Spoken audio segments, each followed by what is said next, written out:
ہم نے ہر مرحلے پر مقابلہ کیا. تم اسی طرح سے جوڑ توڑ کر سکتے ہو, تم اسی طرح سے حلقہ بندیاں کر سکتے ہو, تم اپنی مرضی کے نتیجے بنا رہے ہو.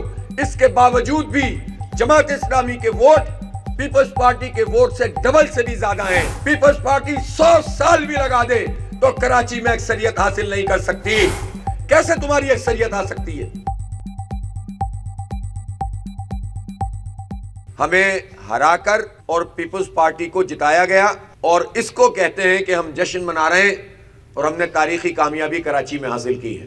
افسوس کا مقام ہے کہ مجموعی طور پر یہ پورا پروسیس جس میں پیپلز پارٹی نے الیکشن کمیشن کے ساتھ مل کر یہ ساری کارروائیاں ڈالیں, حلقہ بندیوں سے لے کر ووٹر لسٹیں, ووٹر لسٹوں سے لے کر عملے کا تقرر, عملے کے تقرر سے لے کر الیکشن کے انعقاد میں رکاوٹ ڈالنا, 3 سے 4 بار بلدیاتی الیکشن کو ملتوی کروانا, اور پھر پیپلز پارٹی نے آخر وقت تک سازشیں کی, محلاتی سازشیں کی, اپنے اتحادیوں کے ساتھ مل کر چاہا کہ نہ ماحول بن سکے, نہ لوگ الیکشن کے لیے تیار ہو سکیں, کنفیوژن رہے, اور یہ چاہا کہ الیکشن نہ ہو.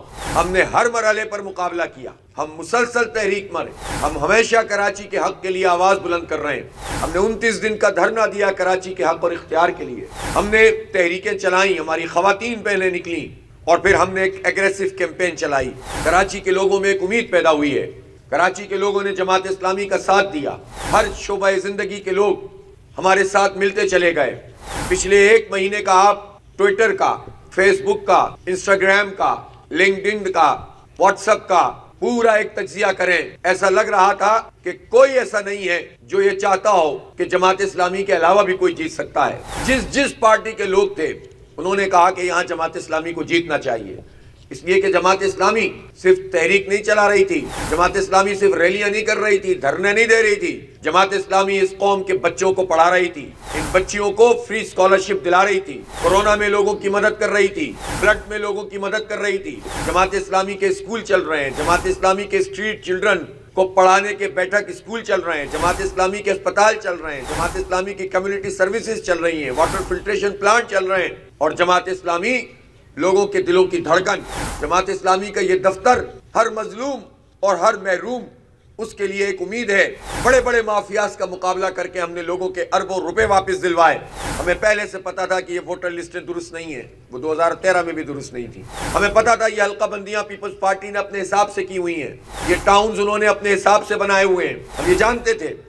لیکن ہم نے 2 چیزوں کا کمپیریزن کیا کہ یا تو ہم اس بنیاد پر مزید کئی سال تک کراچی کو اس کے حق سے محروم کریں, یا پھر یہ ہے کہ ہم کہیں سے تو آغاز کریں.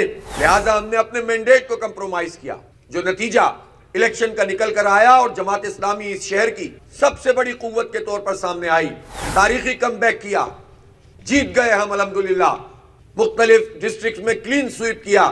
تو جماعت اسلامی کی اس مقبولیت کا اندازہ ایک سائنٹیفک پبلک اوپینین پول سے ہم کر چکے تھے. ہم نے تو ان تمام علاقوں میں کامیابی حاصل کی ہے جہاں M Q M phase out ہو گئی ہے, جو لڑتے ہیں اور ناکام ہو جاتے ہیں. ہم نے کینٹونمنٹ بورڈ میں ایم کیو ایم کو شکست دی تھی, اور جو ضمنی انتخابوں میں انہوں نے پوزیشن حاصل کی وہ سب کے سامنے. پی ٹی آئی نے ایم کیو ایم کو ڈومینیٹ کر دیا تھا, اور بہت بڑے پیمانے پر انہوں نے کراچی میں 2018 میں ووٹ حاصل کیے تھے. ان سب جگہوں کو جماعت اسلامی نے ون کیا, اور جماعت اسلامی نے تاریخی کامیابی حاصل کی. لیکن میں سندھ الیکشن کمیشن کے چیف الیکشن کمشنر اور مرکزی چیف الیکشن کمشنر سے کہنا چاہتا ہوں کہ اگر آپ کی ناک کے نیچے آپ کے آر اوز اور ڈی آر او نتائج کو تبدیل کریں گے تو ہم کیسے کہیں گے کہ آپ صحیح کام کر رہے ہیں؟ ہم نے جرم کیا کیا ہے؟ ہم آپ سے کون سی ایسی بات کر رہے ہیں کہ آپ ہمارے نتیجے کو بدل دیں؟ ہم کہہ رہے ہیں کہ جو نتیجہ خود آپ کے پریزائڈنگ افسروں نے دیا ہے وہ نتیجہ ہمیں دیا جائے. اس جائز اور قانونی حق کو اگر کوئی نہیں مان رہا تو اس کی ذمہ داری چیف الیکشن کمشنر راجہ سکندر سلطان صاحب کے اوپر عائد ہوتی ہے. انہیں ثابت کرنا پڑے گا کہ وہ امپارشل ہے. جب وہ ٹھیک کام کرتے ہیں تو ہم اپریشیٹ کرتے ہیں, لیکن جب آپ کا الیکشن کمیشن چند لوگوں کے ہاتھوں میں یرغمال بنے گا اور آپ کچھ نہیں کر سکیں گے, تو یا تو آپ اعلان کریں کہ میں مجبور ہوں, یہاں میرے پر جلتے ہیں, پیپلز پارٹی کو میں کچھ نہیں کر سکتا. آپ کہیں کہ آپ کا بس ان بیوروکریٹس پہ نہیں چلتا جو بیوروکریسی پر بھی دھبا بنے ہوئے ہیں. یہ کیا مسئلہ ہے کہ ایک بیوروکریٹ جو ڈی سی ہو اس کو اتنی جرت ہو کہ وہ الیکشن کمیشن کا بھی حکم نہ مانے, اور مرکزی الیکشن کمیشن کا بھی حکم نہ مانے, قانون کی بھی پابندی نہ کرے, اور پھر بھی آپ اس کا کچھ نہیں بگاڑ سکتے. بتائیں وہ کون سے دباؤ ہیں جس کی بنیاد پر پیپلز پارٹی کو مصنوعی اکثریت دی جا رہی ہے. پیپلز پارٹی 100 سال بھی لگا دے تو کراچی میں اکثریت حاصل نہیں کر سکتی. تم اسی طرح سے جوڑ توڑ کر سکتے ہو, تم اسی طرح سے حلقہ بندیاں کر سکتے ہو, نکال لو ووٹ. حالانکہ تم نے اپنی مرضی کے ووٹ ڈلوائے بہت ساری جگہوں پہ, تم اپنی مرضی کے نتیجے بنا رہے ہو. اس کے باوجود بھی جماعت اسلامی کے ووٹ پیپلز پارٹی کے ووٹ سے ڈبل سے بھی زیادہ ہیں. کیسے تمہاری اکثریت آ سکتی ہے؟